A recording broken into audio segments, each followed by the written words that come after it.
우리 사랑하는 성도님들 한 주간 평안하셨습니까? 지금 교회에서 이제 순 예배별로 신방이 이루어지고 있습니다. 특별히 우리 성도님들이 기도하며 또 말씀을 준비하라 또 준비하신 곳에서 우리 순별로 또 모여서 예배를 드립니다. 만나며 성도님 개인을 위해서 기도하고 또 예배하는 가운데 있어서 그 가정을 통해서 이루실 하나님의 역사를 또 소망하게 됩니다. 하나님의 크신 은혜가 우리 성도님과 가정 또 순별로 넘쳐 우리 교회가 주의 은혜 가운데 충만하며 더욱더 은혜 가운데 세워지는 역사가 이루어지기를 간절히 바랍니다. 우리가 계속해서 신낙원이라는 큰 주제 가운데 또 여러 주제로 말씀을 살펴보고 있습니다. 우리는 이 두 가지 정체성 가운데 서 있기도 합니다. 낙원을 잃어버린 자이기도 하지만 천국을 약속받은 자로서 이 세상을 살아가고 있습니다. 우리가 뒤를 바라보는가, 우리가 약속된 앞을 바라보는가, 그에 따라서 우리는 멈춰서서 슬퍼할 것인가, 아니면 우리는 앞을 바라보며 소망 가운데 천국을 이루어가고 그곳으로 나아갈 것인가, 우리는 그 신앙 가운데 삶을 살게 될 것입니다. 우리 사랑하는 성도님들은 그 하나님께서 약속하신 그 앞의 것을, 그 천국의 영원함을 소망하시며 은혜 가운데 나아가시는 축복이 있으시기를 바랍니다. 그러한 과정 가운데 이스라엘 백성들은 약속된 본향으로 나아감에 있어 광야를 지나가고 있습니다. 오늘 찬양대의 찬양과 같이 우리도 또한 그런 광야 같은 길들을 지나가고 있기도 합니다. 근데 그 광야가 단순히 하나님께 벌을 받아 38년을 더해 총 40년의 헤매이는 시간인 것인가? 우리는 그 본향으로 감에 있어서 그들의 기준으로 삼고 있고 가치로 여기고 있었던 그 애굽의 모든 것들을 씻어내는, 정결하게 하는, 정화되어지는 장소이며 시간으로서의 광야를 지난 시간 가운데 우리가 함께 바라보며 또 우리들의 믿음 가운데 고백하였습니다. 그 광야에서 우리는 때로는 마라와 같은 쓴물을 만나기도 합니다. 하지만 그 쓴물 가운데 던져지는 한 나무, 예수 그리스도의 그 십자가를 통해서 우리들의 심령의 깊은 곳에서 스며 나오는 그 진액의 쓰디씀을 달게 만드시고 치료하시는 하나님의 역사가 나타날 것을 또한 기대합니다. 그리고 이 말씀 가운데 그 궁극적으로는 천상의 성전으로부터 흘러나오는 생명수, 하지만 이 땅 가운데 교회를 세우시고 그의 또 역할을 담당하게 하시는 주의 교회마다 이루게 하시는 그 생명의 강 가운데 우리는 목을 축이며 그 가운데 또 힘을 얻어 나아가는 성도로서 나가게 됩니다. 우리 성도님들 언제나 그 말씀 가운데 또한 주께서 이루시는 은혜의 샘물 가운데 힘을 얻어 주의 역사 이루어가시기를 간절히 바랍니다. 그와 함께 우리가 그 생명의 수를 우리가 개인적으로 축이며 우리들의 삶들을, 하지만 그것이 우리들의 가정 가운데 흘러넘쳐 그것이 그 지명 가운데 닿는 곳마다 생명의 새로운 탄생을 이루실 것을 또한 소망합니다. 그 생명의 수가 우리들의 가정 가운데 임하게 될 때 하나님께서 그 뜻 가운데 이루시는 놀라운 역사를 우리가 또한 소망하며 나아가게 될 것입니다. 하나님께서 오늘 말씀에 보면 가정을 이루게 하시는 축복을 베풀어 주십니다. 이 가정에 이루는 축복의 상황을 볼 때 하나님께서 이 가정을 이룬다라는 것이 얼마나 영광된 것이고 축복된 것인가, 하나님의 선물인가라는 것들을 다시 한번 우리가 보게 됩니다. 우리가 비록 에덴에서의 가정을 아담과 여자의 부부 관계로 보지만 그것을 꼭 극한화해서 그렇게 둘의 관계로만 생각할 필요는 없습니다. 왜냐하면 에덴에서의 처음 시작이 그러했던 것이고 그들이 죄를 지어서 추방됐기 때문에 그 이후에 자손을 낳고 어떠한 삶들을 이뤄가서 가정을 이루는가, 거기까지 미처 나가지 못했을 뿐인 것이죠. 그렇기 때문에 우리가 하나님께서 세우신 가정에 대해서 생각을 할 때, 오늘 본문에 또 의거하여 생각을 할 때 우리는 부부를 넘어 우리들의 이루신 가정을 통해 하나님께서 어떠한 일들의 역사를 이루시며 축복하시는가, 우리는 그 지경으로 나아가게 될 것입니다. 근데 오늘 그 가정의 시작함에 하나님의 뜻은 분명합니다. 사람이 독처하는 것이, 홀로 있는 것이, 그것이 좋지 않다라는 것에 대한 하나님의 그 뜻 가운데 돕는 배필을 그에게 주셨다라고 말씀을 하고 계십니다. 근데 우리가 한편 생각해 보면 하나님께서 얼마나 사람을 영광스러운 존재로 창조했는가, 우리는 이미 앞서서 그 내용들을 살펴보았습니다. 하나님께서 다른 피조물과는 다르게 사람을 특별히 창조하십니다. 하나님의 형상을 따라 그 모양을 따라 창조를 하시죠. 그리고 하나님께서 보시기에 심히 좋았다라고도 말씀을 하십니다. 그리고 하나님께 그러한 특별하게 창조를 받은 아담은, 그리고 사람은 하나님의 그 유사성을 굉장히 보여주며 얼마나 하나님께서 그 심려를 기울여서 창조하셨는가를 단적으로 또 나타내 주기도 합니다. 우리가 창세기 5장 2절의 말씀을 보면 하나님께서 사람을 만드시고 그 존재에 대해서 사람이라고 일컬으셨다, 이름을 붙이셨다라고 되어 있습니다. 근데 오늘 말씀에서도 19절에 보면 하나님께서 아담을 만드시고 흙으로 모든 지으신 생물들이 그 앞을 지나가고 그들 가운데 있게 하실 때 아담이 그를 보면서 이름을 붙이게 됩니다. 하나님께서 그 일들을 이루시면서 행하신 것들을 아담이 하나님의 그 유사함 속에서 그 본질을 바라보며 각각의 이름을 붙이되 그것이 하나님께 인정받을 만한 귀한 것들임을 우리는 보게 됩니다. 그러나 여기서 한 걸음 더 나아갑니다. 이름을 붙인다라는 것은 단순히 그 중심을, 본질을 헤아릴 수 있는 탁월함이 있구나라는 정도가 아닙니다. 우리가 이름을 붙인다, 그리고 이름을 부른다라고 하는 것은 그에 대한 권위를 갖고 있다라는 것도 뜻을 표현하기 때문이죠. 이사야서 43장 1절에 보면은 내가 너를 지명하여 불렀나니 너는 내 것이다 라고도 말씀을 하십니다. 그와 같이 이름을 붙여 나아간다는 것은 하나님께서 사람을 이 피조세계에 다스리는 자로 세워주셨던 그 위치에서 그것이 또 신적인 권위 가운데 부여받음으로써 이루는 역할 속에 또 그것을 또 이루어가는 모습들로 우리는 바라보게 되는 것입니다. 그런데 하나님께서 보시기에 심히 좋았더라, 그 존재만으로도, 그리고 창조의 완성에서 사람을 그 가운데 두셔서 이 모든 것들을 다스리게 하시는 그 위치 가운데 세우신 것, 이 모든 창조의 완성을 보시면서 이 모든 것들을 보셨을 때 보시기에 심히 좋았더라라고 말씀하셨던 그 상황, 그리고 하나님을 유사하게 닮아 하나님께 그 일들을 동일하게 이뤄가고 있었던 그 아담의 모습들, 그러나 그럼에도 불구하고 하나님께서 생각하시기를 돕는 배필이 필요하다라고 말씀을 하시는 것입니다.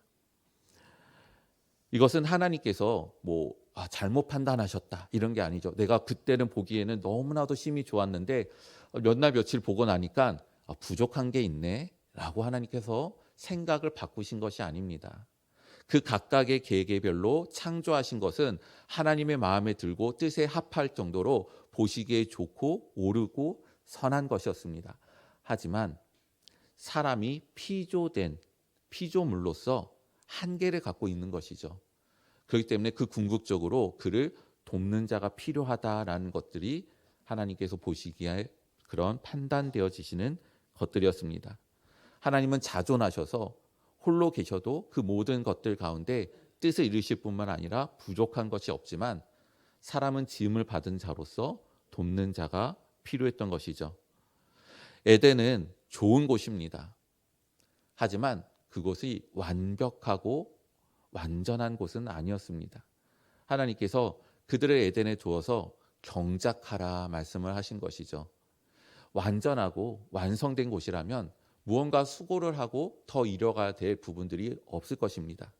하지만 하나님께서 그곳에 그를 세우시고 너희들이 이것을 다스리라, 지키라, 경작하여서 이 모든 일들을 이루라라고 하신 것은 그 사람으로 하여금 사명으로 주시며 이루게 하신 그 역할과 또 사명의 부분들이 있다라는 것을 우리는 보게 되죠.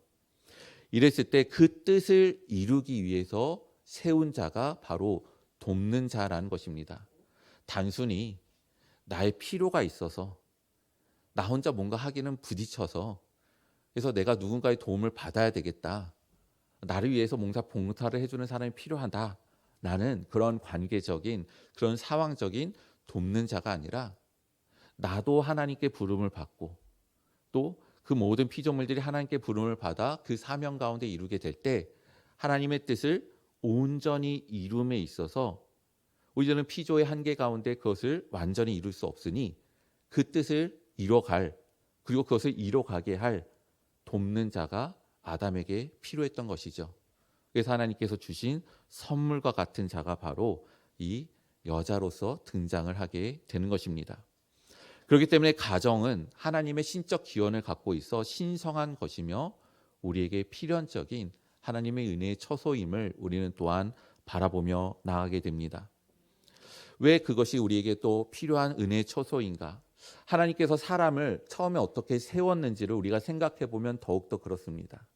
하나님께서는 모든 피조 세계를 만드신 것과 다른 차원으로 사람을 만드셨습니다. 그리고 생육하고 번성하고 충만한 것 이외에도 땅을 정복하고 다스리라라는 사명까지 부여를 하셨습니다. 사람은 본래 창조되었을 때 이 세상을 다스리는 자로 권위 있는 자로 지음을 받았던 것이죠. 근데 그러한 존재가 하나님께 순종하여서 섬기는 삶을 살아야 되는 것입니다.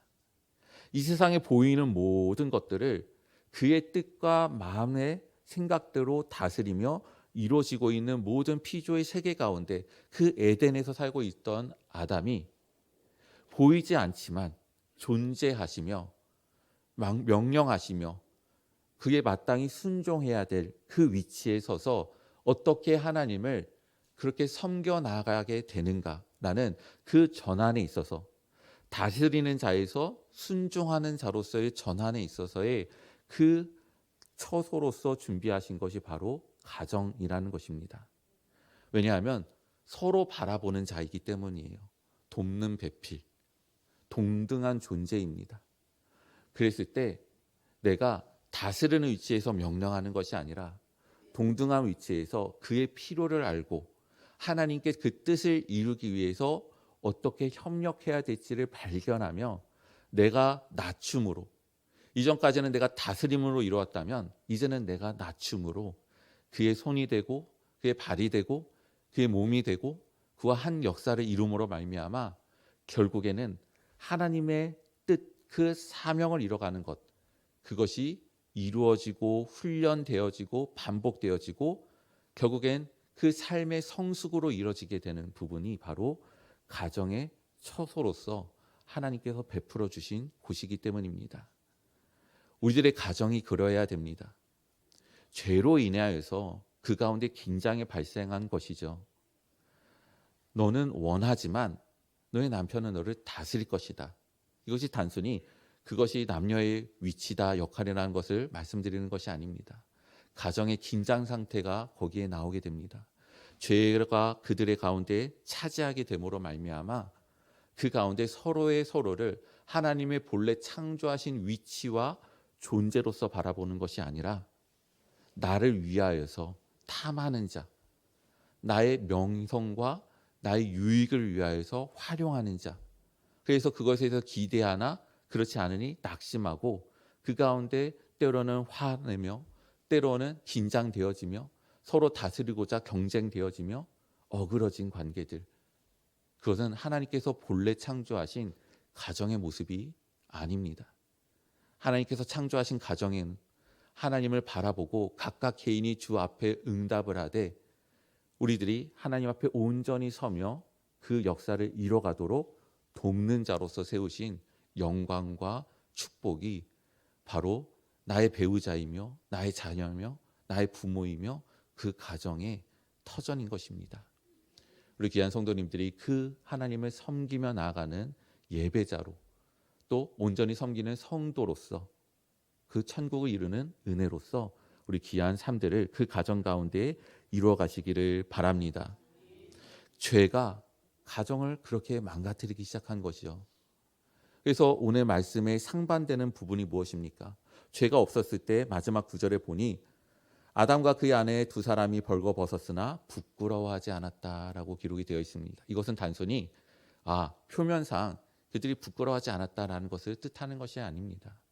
우리가 무엇에 어떤 상황에 부끄럽다, 수치스럽다 여기게 됩니까? 우리가 내 자신만 바라볼 때는 그렇게 느껴지지 않아요. 근데 우리가 다른 사람의 시선으로 나를 바라보기 시작할 때 그때부터 내가 부끄럽다, 수치스럽다라고 느껴지게 되는 것입니다. 이전까지는 그와 내가 동등한 존재였고 나의 뼈 중에 뼈요 살 중에 살이라 나와 같은 한 몸이었고 하나님께서 각각 형상과 모양에 따라 창조하신 영광된 존재였고 하나님께서 그에게 주신 선물과 같은 존재였기 때문에 판단되지 않았습니다. 선과 악을 알게 하는 나무의 열매를 먹기 전까지는 선이 무엇이고 악이 무엇인지 경험되지 않은 상황 가운데 오로지 하나님의 뜻만 있는 선 가운데 판단될 것이 없었던 것입니다. 오직 모든 것들의 기준이 하나님께 있었기 때문에 하나님께서 보시기에 좋았더라 하고 하는 그 마음의 흡족함이 아담의 마음에 가득했던 것이죠. 그렇기 때문에 여자를 보았을 때 그의 아내로 주신 자를 보았을 때 그가 그를 통하여서 부끄럽다 여기거나 그를 볼 때 그가 부끄럽다 여기거나 이런 부분이 없는 것입니다. 문제는 그 선과 악을 알게 하는 나무의 열매를 먹어 선악을 분별하며 하나님과 같이 된 자가 되어 스스로 선악의 기준을 감고 그래서 무엇을 해야 되는지를 판단을 내리고 그 가운데 내게 무엇이 유익한가를 추구하는 하나님과 떨어진 인생이 됨으로 말미암아 예전에는 하나님을 바라봄으로 말미암아 각각 하나님을 바라보니 하나님의 영광과 그 아름다움만 보였는데 이제는 에덴에서 추방됨으로 말미암아 하나님과 단절되니 이제는 보이는 게 무엇밖에 없습니까? 서로밖에 보이는 게 없는 거예요. 근데 그 안에 작동하고 있는 것은 죄와 사망의 본만이 작동하기 시작하여 그 가운데 나를 흡족하게 하지 않는 자, 나를 힘들게 하는 자, 나의 마음을 알아주지 않는 자, 내게 도움이 되지 않는 자, 내 말을 따르지 않는 자, 자꾸 그 원함과 다스림의 긴장 속에서 그 가정의 관계들이 어긋나고 무너져 버리게 되는 것입니다. 우리들의 가정의 관계는 나의 이상을 실현시키고 성취하는 데 활용되는 그런 대상이 아닙니다. 나의 배우자가, 나의 자녀가, 나의 부모가 나의 어떠한 유익과 나의 뜻들을 이루기 위해서 내게 필요하고 활용되는 그런 가치를 지닌 자가 아니라 하나님의 창조와 하나님의 뜻 가운데 가치를 지닌 자로서 우리는 바라봐야 되는 부분이죠. 우리는 그 죄 가운데 가정이 무너지게 될 때 우리들의 삶들이 그 죄의 영향 아래 있게 될 때 우리는 왜곡되게 되는 상황 가운데 벌어지게 되는 것입니다. 희생이라는 부분이 발생이 되는 것이죠. 이 희생이 우리가 보통 생각하는 부모가 자녀를 사랑하여서 먹을 것도 아끼고 나의 유익한 것들을 삼키고 더 좋은 것을 먹이고 이런 희생을 말하는 게 아닙니다. 여기서 말하는 희생이라는 것은 내 유익을 위하여서 상대를 다스리고 그것을 활용하고 그것으로 말미암아 내 이득을 취하는 것을 말하는 것이죠. 하나님께서 이 가정에 대해서 왜 강조를 하시는가? 이스라엘 백성들이 가나안으로 들어가며 그리고 광야에서 만난 상황 가운데 절대로 하나님께서 허용하지 않는 하나님께서 극히 싫어하시는 일이 있습니다. 뭐 여러 가지가 있어요. 죄에 대해서. 근데 그 중에서 이 자녀, 가정에 대해서 극히 싫어하시는 것 중에 하나가 무엇이냐면 너희가 그 자녀를 몰렉에게 바쳐 불 가운데 지나가게 하는 것. 하나님께서 그거를 극히 싫어하십니다. 단순히 생명을 죽이는 살인과 같은 것이 그래서 하나님께서 싫어하시는 것이 아니에요.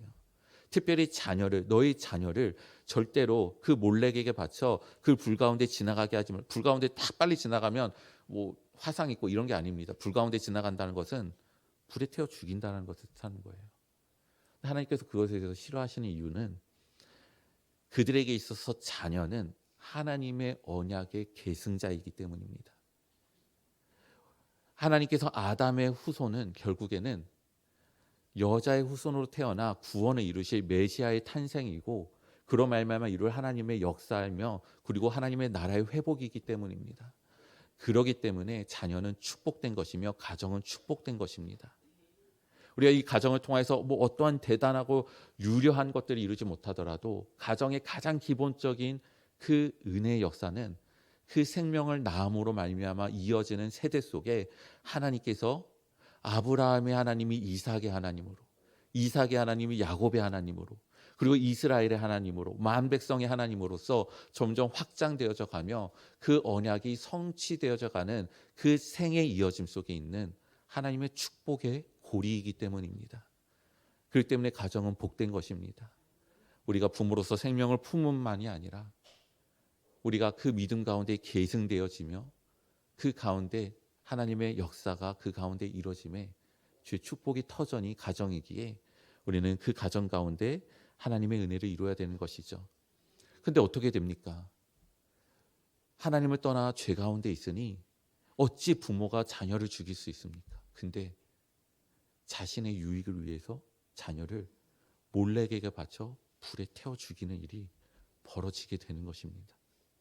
희생이라는 이름으로 나의 유익을 위하여서 돕는 자가 아니라, 동등한 자가 아니라 나의 소속된 자로서의 가치로서 바라보게 되는 것이죠. 반면에 자기 만족도 있습니다. 이삭의 이야기잖아요.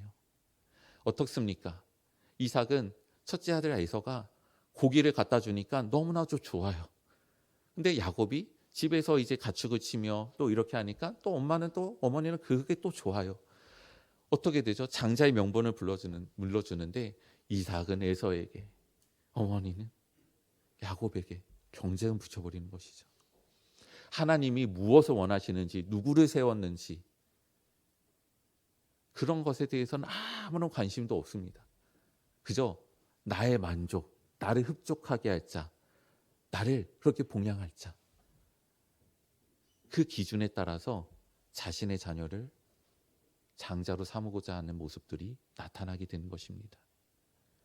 우리는 가정을 통하여서 내 유익의 치에 만족을 누리는 자도 아닙니다. 나의 이상을 실현시키기 위해서 내가 어떤 것들을 쏟아부어 내 자녀를 그렇게 만들어 놓고 내 배우자를, 우리들의 가정의 환경을 보여지는 모습들을 그렇게 갖추어가는 인생이 아니라 우리는 하나님을 바라보고 하나님을 예배하며 하나님의 사명 가운데 어떻게 우리가 서로 도와 그 믿음을 갖게 되고 그 뜻 가운데 순종하여 나가게 되는가. 우리는 그 안에서 협력하여 돕는 자로 서게 되는 것입니다.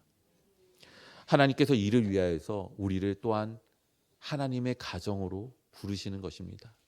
하나님이 예수 그리스도를 통하여서 우리를 구속하셨습니다. 죄의 값을 치르시고 우리를 사신 것이죠. 우리는 그 이전에는 죄에게 종노릇하던 자였습니다. 자, 그러면 하나님께서 우리를 예수 그리스도의 피로 주고 사셨고 우리가 이전엔 죄의 종이었으면 이제는 구원을 받았으면 우리는 의의 종인 것이고 하나님의 종으로서의 신분인 것입니다. 물론 우리는 그렇습니다. 근데 하나님께서는 거기에 멈추시지 아니하시고 우리로 하여금 자녀다라고 허락을 하시는 것이죠. 갈라디아서 4장 6절의 말씀을 보면 너희가 아들이므로 하나님이 그 아들의 영을 우리 마음 가운데 보내사 아빠 아버지라고 부르게 하셨느니라 말씀을 하십니다. 근데 이 아빠 아버지라고 부르게 하신 목적이 있습니다. 그로 말미암아 하나님께서 이루시고자 하시는 것이 있었어요. 그것이 무엇이냐면 이어지는 말씀 갈라디아서 4장 7절에 그러므로 내가 이후로는 종이 아니요 아들이니 아들이면 하나님으로 말미암아 유업을 받을 자니라.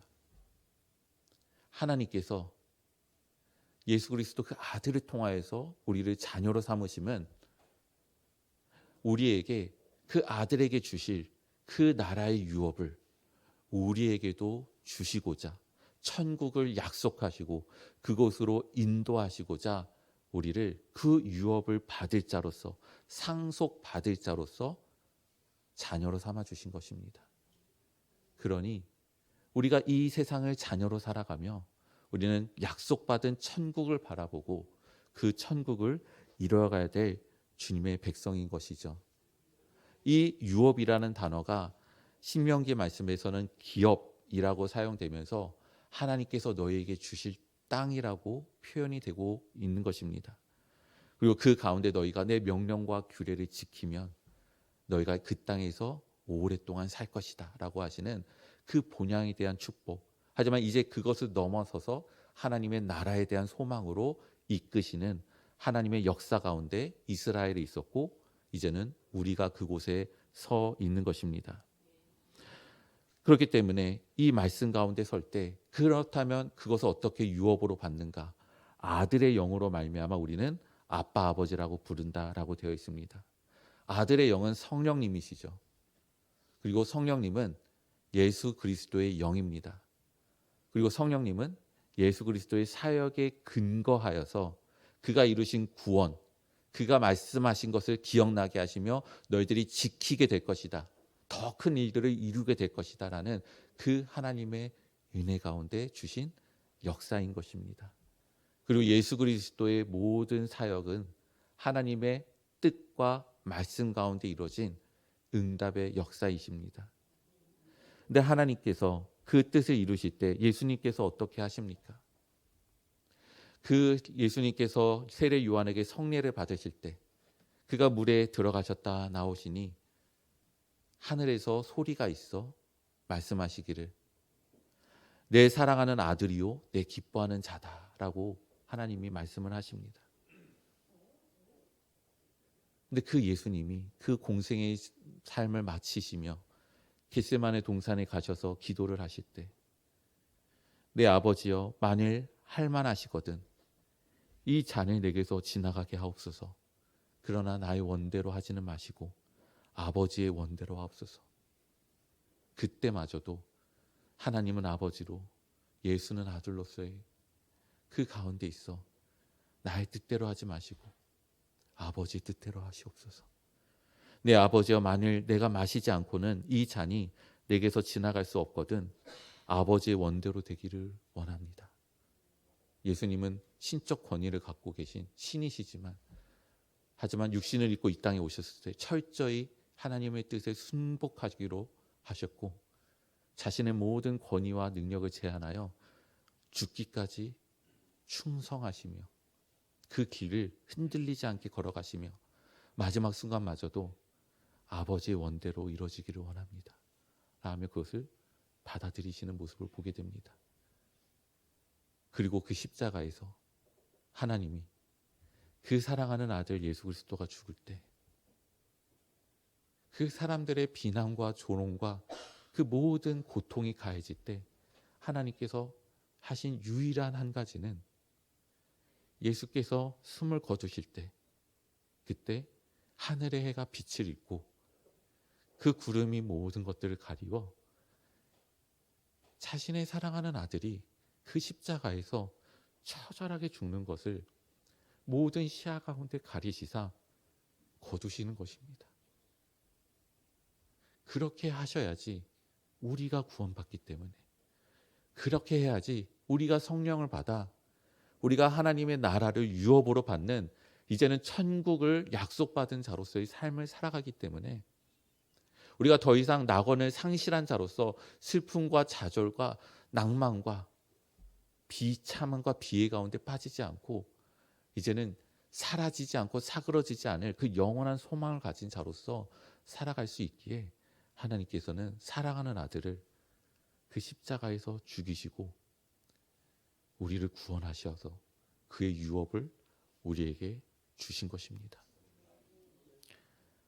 그 은혜의 관계를 통하여 그 십자가가 우리들의 심령에 던져짐으로 말미암아 우리들의 쓰디쓴물은 샘물로 바뀌게 되며 하나님의 은혜의 역사가 이루어지게 되는 것입니다.